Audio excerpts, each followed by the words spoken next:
El informe Periodismo Científico. ¿Qué tal amigos? ¿Cómo están? Sean bienvenidos a una nueva entrega de El Informe Entrevista. En esta ocasión pues tenemos, como se los habíamos mencionado, a Elena Lázaro, quien es la presidenta de la Asociación Española de Comunicación Científica. Es periodista y divulgadora con mucha experiencia y nos acompaña, nos hace un espacio en su apretada agenda para hablar acerca del panorama en España en el contexto de la pandemia de la COVID-19. Elena, te damos la más cordial bienvenida. Hola, ¿qué tal? Buenas tardes. Muchísimas gracias por contar con nosotros y por invitarnos a este espacio. No, gracias a ti por el espacio que nos haces. Sabemos que de repente hay muchas ocupaciones y tal, y con el teletrabajo pues se complica más la cosa, pero pues estamos todos en este mismo barco y en esta misma situación. Sí, el teletrabajo está resultando otra cosa diferente a lo que imaginábamos. Muy diferente, porque antes pues terminábamos la jornada, nos íbamos a casa a descansar y ahora pues es una constante, ¿no? Es una mezcla de ambos mundos sin poder salir de él. Pero bueno, sí. Vamos a hablar ya. Elena, queremos profundizar y tener un panorama más claro de qué es lo que ha sucedido en España desde que se originó esta emergencia. Y queremos saber puntualmente por qué se aumentaron los contagios de una manera tan marcada en España. España fue noticia o ha sido noticia, al igual que Italia, en este contexto. ¿Qué crees que pasó? ¿Qué crees que falló a nivel de medidas sanitarias o medidas políticas para comprender mejor cuál ha sido todo este proceso? Y vamos a ir de manera cronológica hasta la fecha actual. Bueno, me resulta imposible y además creo que sería una osadía por mi parte valorar qué es lo que ha ocurrido en España, sencillamente porque creo que ni siquiera las personas más expertas en epidemiología pueden saberlo en este momento. Probablemente lo sabremos y lo sabremos dentro de mucho tiempo, cuando se evalúe realmente con la perspectiva y la distancia que requiere cualquier investigación, también la investigación epidemiológica, la investigación social. En España está habiendo muchísimo debate, porque es normal, está ocurriendo en todo el mundo, pero sin duda yo no seré quien contribuya a especular con todo esto. No sé lo que ha ocurrido, sé lo que está ocurriendo, sé que ha habido muchísimas muertes en nuestro país y eso es un drama. Sé que se están tomando muchas medidas, sé que la ciudadanía española está dando una lección de responsabilidad social. Nos hemos quedado en casa, realmente estamos metidos en casa desde mitad de marzo, no hay nadie en las calles, este domingo podían volver los niños. Las criaturas, y ha sido emocionante, al menos para mí personalmente, ha sido muy emocionante volver a escuchar, aunque vayan de la mano con sus padres con mucha distancia, volverles a escuchar en la calle. Así que no puedo, ni me atrevo, ni debo decir qué es lo que ha ocurrido en absoluto. Lo siento. Me encantaría tener la respuesta. Está bien. Realmente, como te digo, es lo que nosotros en Latinoamérica vemos. Pues tratamos de saber qué es lo que sucede, ¿no? No especular, pero obviamente consultar. Obviamente, pues queremos tener un panorama más profundo o más adecuado. Sin embargo, nada que obviamente sea el campo, a lo mejor, de otras autoridades correspondientes en esto. Y mencionabas un punto muy importante, la reacción de la sociedad española en referencia a estas medidas. Sabemos que para nadie es sencillo, pero queremos saber en España cuál ha sido la reacción, es decir, de las personas. ¿Han acatado con gusto? ¿Han habido casos de personas que simplemente no han creído en esto y han salido a la calle, han tenido que ser arrestados quizás? ¿Cuál ha sido ese panorama allá?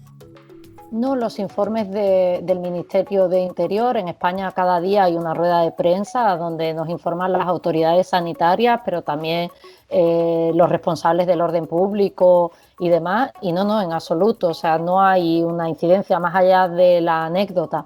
En España somos 45 millones de personas y han reaccionado muy bien. Tengo que decir que la información, que lo que está resultando, es verdad que yo lo miro desde la perspectiva de una comunicadora científica, pero creo que la información ha fluido muy bien la información correcta en cada una de las fases, porque bueno, cuando hubo que los primeros días era sencillamente transmitir el aviso de la pauta de lavarse las manos, no tocar la cara, yo lo hago ahora mismo, las tengo limpias, pero esas pautas primeras, luego ir mandando los avisos, la información, la comunicación ha fluido muy bien, aunque no voy a maquillar la realidad. Hemos tenido problemas, eso está ocurriendo en España, está ocurriendo en el resto de Europa y en el resto del mundo. También han fluido los bulos. Y esta infección es la que me parece muy preocupante desde el punto de vista de la comunicación, porque los comunicadores científicos, los periodistas, tienen una responsabilidad en toda esta crisis, debemos de contribuir, cada persona tiene que arrimar el hombro para salir de esta, porque de esta salimos juntos, no podemos esperar que nos saque nadie, esto es es un proyecto común, ¿no? Tenemos que pensar y cada uno aportar lo suyo. En España, bueno, pues como en otros lugares, han fluido la información falsa por las redes sociales, pero tengo que decir que aquí hay un perfil de unos medios de comunicación, de verificación, se llaman, pues están Maldito Bulo, Neutral, Cibio, hay una serie de medios que ofrecen un servicio maravilloso, que es que verifican inmediatamente cualquier información que te resulte sospechosa. Estamos aprendiendo muchas cosas de esta crisis, muchísimas, como ciudadanos, y creo que el manejar la información también lo estamos aprendiendo. Estamos aprendiendo a sospechar de informaciones que no vienen de fuentes que sean directas, que sean confiables. No voy a decir que no han corrido los bulos, muchísimo, pero también que se están neutralizando, que estamos actuando muchas personas como cortafuegos para no dejar que también fluya esa infección, que es muy preocupante. En una crisis como esta es muy importante mantener la calma. Y Elena, para ello la información es fundamental. Perdón. Sí, Elena, te interrumpo. Cuando hablas de bulos, para traducirle a nuestra Perdón. audiencia, Sí. sí, claro, está bien. Nos referimos a los fake news, a las noticias falsas, a los rumores, a aquellas cosas que se dan por ciertas o que parecen científicas, pero que en realidad no lo son. Y tienen el común denominador que son fácil de viralizar o de repente inundan las redes sociales hasta ser trending topic, por ejemplo, en Twitter. ¿Cuáles son algunos de estos bulos que se han dado en España? Te comento alguno que se ha dado aquí en El Salvador. Si usted hace gárgaras de agua con sal, eso te vuelve inmune al coronavirus. Si usted bebe mucho alcohol, pues si tenés el virus, pues te lo mata, y si no lo tenés, pues te vuelve inmune. ¿Qué clase de bulos han pasado allá? Son exactamente los mismos. Es que es la prueba, es maravilloso porque es la misma prueba, la prueba irrefutable de que formamos parte que vamos en una nave común. Hasta las mentiras son las mismas. Me ha encantado que hayas utilizado los sinónimos, porque mira que hablamos la misma lengua, pero es cierto que es maravilloso, porque ayer justo hablábamos sobre esto y Antonio Calvo, que era el anterior presidente de esta asociación, escribió un artículo muy bueno donde nos ofreció una larga lista de sinónimos solo para que no utilicemos fake news como para esto. No, hablen en español, hablen en castellano y utilicen los sinónimos. Perdón, por este no hay ningún problema. De hecho, nos enriquece. Las falacias son exactamente las mismas, son informaciones que apelan a lo más irracional.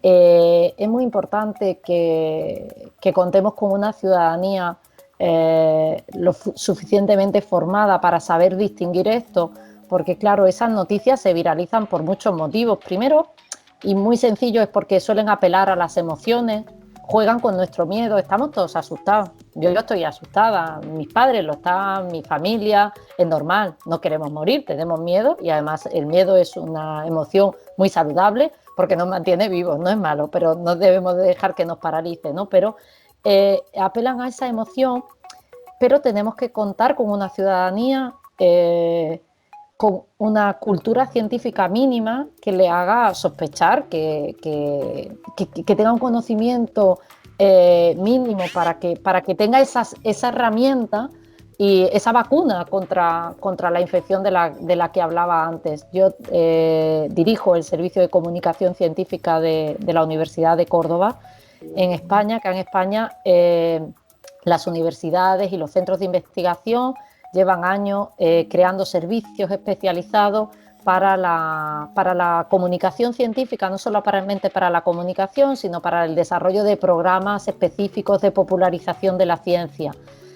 Creo que esta crisis nos va a mostrar a quienes trabajamos esa línea de la comunicación científica, nos va a enseñar también las vergüenzas, saber si realmente lo veníamos haciendo bien, si habíamos combatido la pseudociencia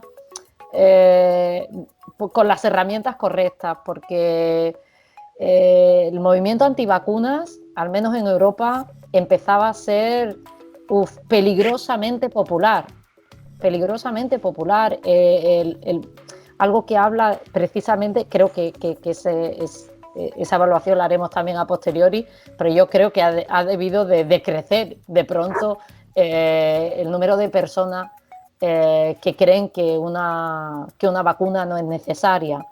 Se hablaba mucho en España hace muy poco, un año, de que estas personas que se agarraban a ese movimiento antivacunas, que son personas con formación, el perfil es muy, muy diverso, no son precisamente personas que no tengan un nivel de estudio, no, son personas con estudios superiores y demás, que se agarran a esta creencia, ¿no?, de que hay algo, a estas teorías conspiranoicas, y había quien mantenía que el movimiento antivacunas triunfaba porque la sociedad europea, en Italia además era un movimiento bastante fuerte, la sociedad europea había perdido la memoria de la enfermedad. A mi abuela, que vivió una guerra, una posguerra, que había nacido en los años 20 en España, ni se le ocurría cuestionar una vacuna, porque sabía que las vacunas habían salvado vidas, y esa memoria de la enfermedad en Europa, esta sociedad nuestra acomodada, parecía haberla perdido. Ha sido brutal y muy trágico que volvamos a tener memoria de la enfermedad ahora, ¿no?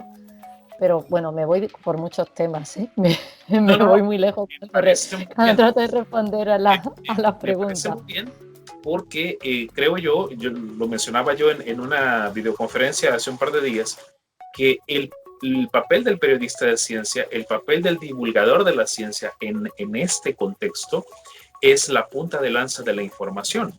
¿Por qué? No porque no lo sea en tiempos regulares, sino porque estamos enfrentando algo que nuestra generación no la había vivido.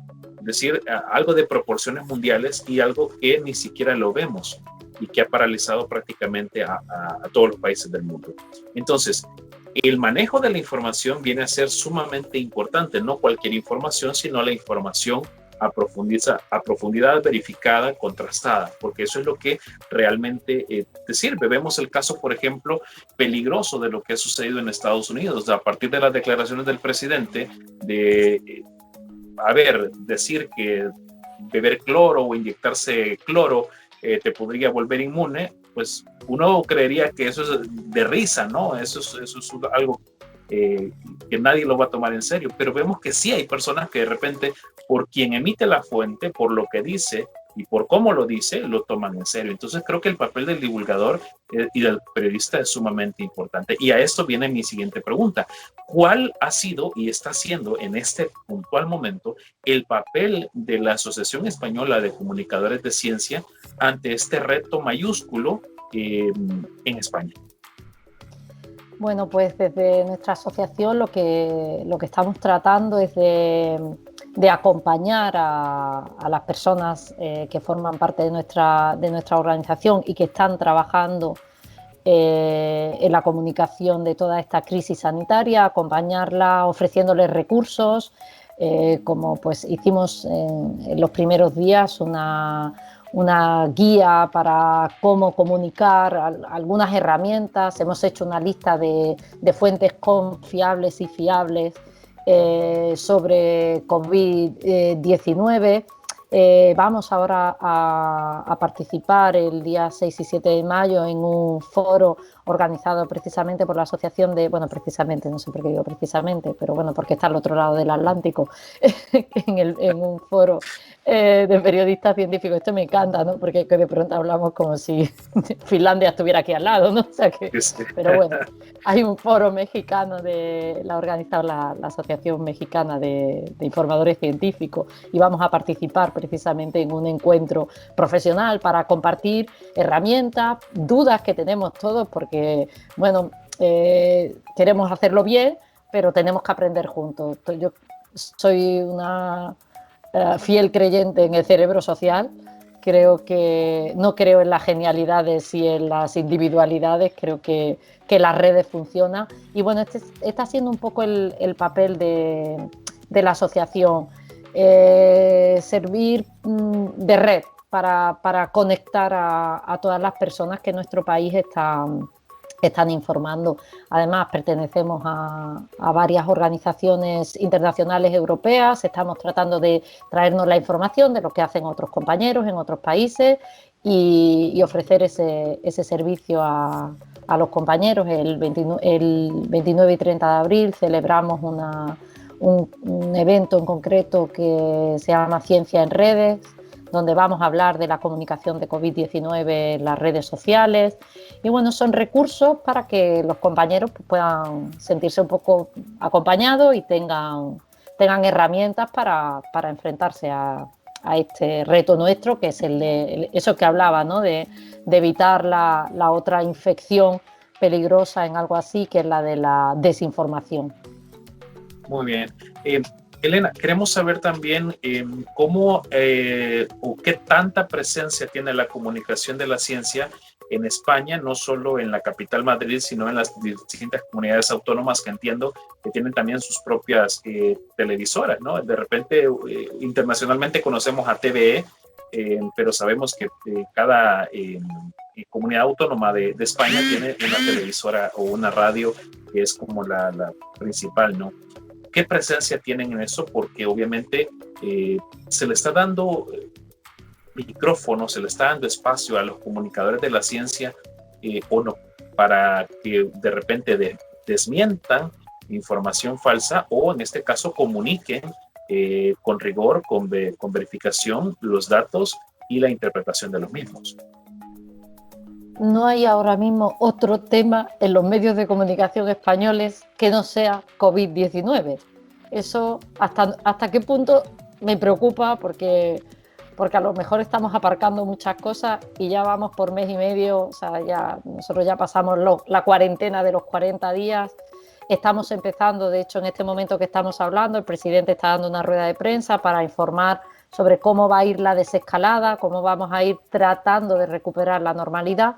En los medios de comunicación, en todos, en los medios estatales, en los autonómicos, en los locales. Es muy importante, creo que es muy importante en esta crisis que el medio de comunicación local, que es el que tiene al final la ciudadanía más cerca, porque todos queremos saber qué es lo que pasa en mi ciudad, porque ahora cuando empiecen a dejarnos salir un poco, queremos saber y conocer qué pasa exactamente en nuestra ciudad.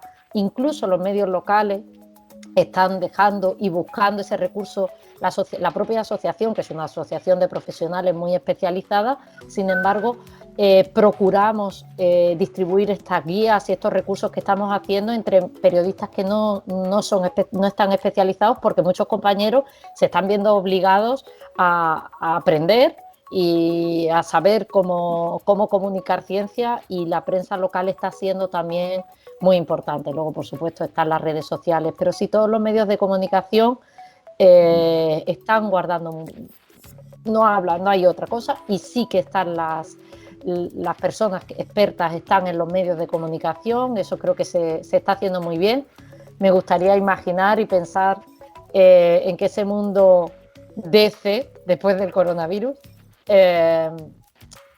guarde todo ese espacio para la ciencia. Sería maravilloso seguir viendo a personas expertas que nos expliquen la realidad, no solamente cuando tengamos una crisis sanitaria como la que estamos viviendo, sino que nos lo contaran cada día, porque hay otras emergencias y se me ocurre que la emergencia climática es algo que debería de preocuparnos y mucho.